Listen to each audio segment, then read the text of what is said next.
Good morning and welcome to KidNuz. I'm Kim. Today is Wednesday, November 11th, 2020. And we begin with a day to fly the American flag and honor all those who've served our country. Today is Veterans Day, a federal holiday always celebrated on the 11th of November to mark the truce that was signed on the 11th hour of the 11th day of the 11th month in 1918 and brought an end to the fighting in World War I. The Treaty of Versailles came later and was the formal declaration that the war was over, but November 11th is still recognized as the true end of the conflict. What's the difference between Memorial Day and Veterans Day? Both honor soldiers, but Memorial Day is reserved for those who died fighting for our country, while Veterans Day is a day to celebrate all who wore the uniform of the United States, whether they did so during a time of war or a time of peace. There's some bark returning to the White House. President-elect Biden is bringing with him 2 German Shepherds. Champ is a 12-year-old who Mr. Biden says thinks he's part of the Secret Service team. Major is 2, was adopted as a puppy and will be the first shelter pet to ever live at 1600 Pennsylvania Avenue. Both have had starring roles on the family's social feed, most notably with the saying, "Red state or blue state, we can all agree on the power of dogs." Almost every president has had a 4-legged friend, but Theodore Roosevelt took it a step further. He owned dozens of other animals, including a 1-legged rooster, a pig, a badger, and horses. Taking the cake for oddest pet, though, President Calvin Coolidge. He was sent a raccoon to be served at Thanksgiving dinner, but instead pardoned it, adopted it, and named it Rebecca. Elon Musk gets a lot of credit for futuristic travel, but Richard Branson is close on his heels.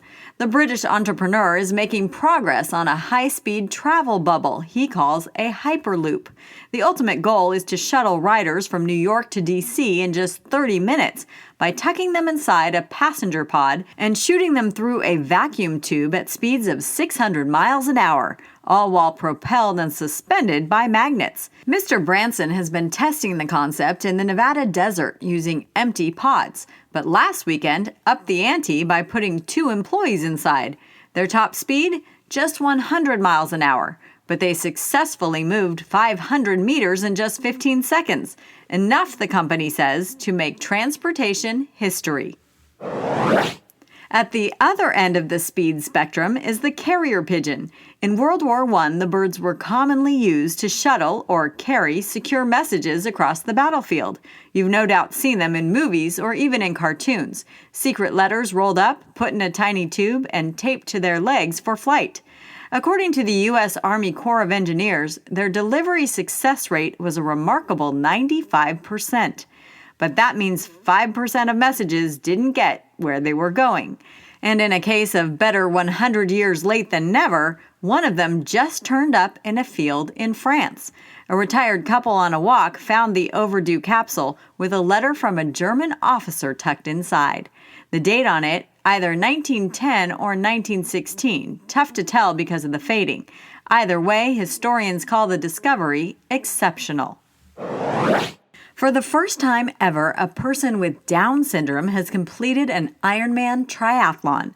For the uninitiated, that means a 2.4-mile swim, a 112-mile bike ride, topped off with a 26.2-mile run. It was held in Panama City Beach, Florida over the weekend, and although 21-year-old Chris Nickish fell off his bike twice and was attacked by ants at a nutrition station, he persevered and completed the race in 16 hours, 46 minutes, and 9 seconds. Chris and his dad live by the 1% Better Challenge that encourages Down syndrome awareness and daily improvement. We're not sure what comes next, but Chris has already posted on Instagram that he intends to set a new and bigger goal for 2021.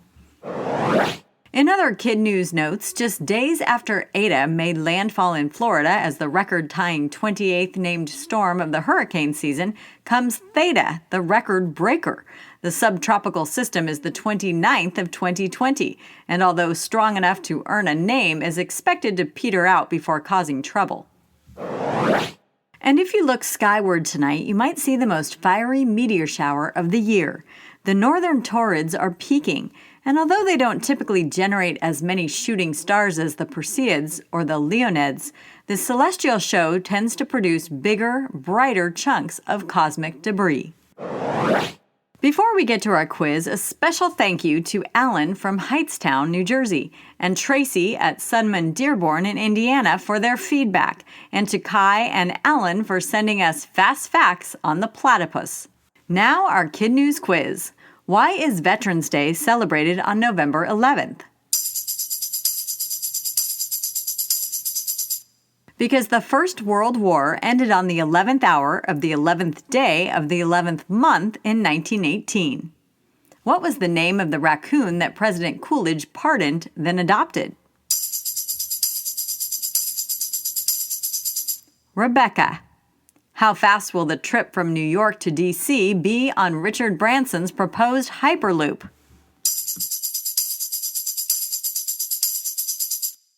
30 minutes at 600 miles per hour.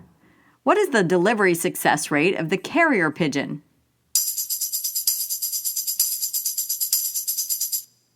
95%, according to the U.S. Army Corps of Engineers. In One for the Road, a little more on how carrier pigeons know where to fly. For sure, you can't just tell them where to go.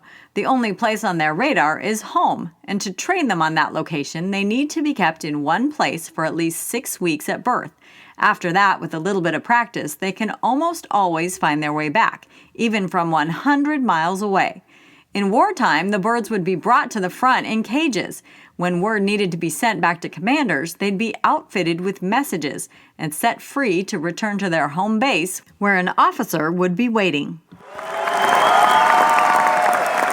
Before we go, it's time to celebrate our teachers, Mrs. Vugtivan and Mr. Dielschneider and their students at Spirit Lake Middle School in Spirit Lake, Iowa, Mrs. Hesse and her class at St. Hubert in Chanhassen, Minnesota, and Mrs. Jetters and her middle schoolers at Heritage in Colleyville, Texas. And we send birthday wishes to Naraya in Lanham, Maryland, to Indiana for Beckham in West Lafayette and Charlie in Noblesville, Riley in Norwell, Massachusetts, Parker in Frankston in Victoria, Australia, to Illinois for Yesenia in Belvedere and Piper in Chicago, Easton in Niles, Michigan, Eliza in Chesapeake, Virginia, Robert in Leekwood, Kansas, Bosco in Watsonville, California, Jude in Opelika, Alabama, James in Kirkwood, and Emmeline in Singapore. Thanks for listening, everyone, and we'll see you back here for more KidNuz tomorrow morning.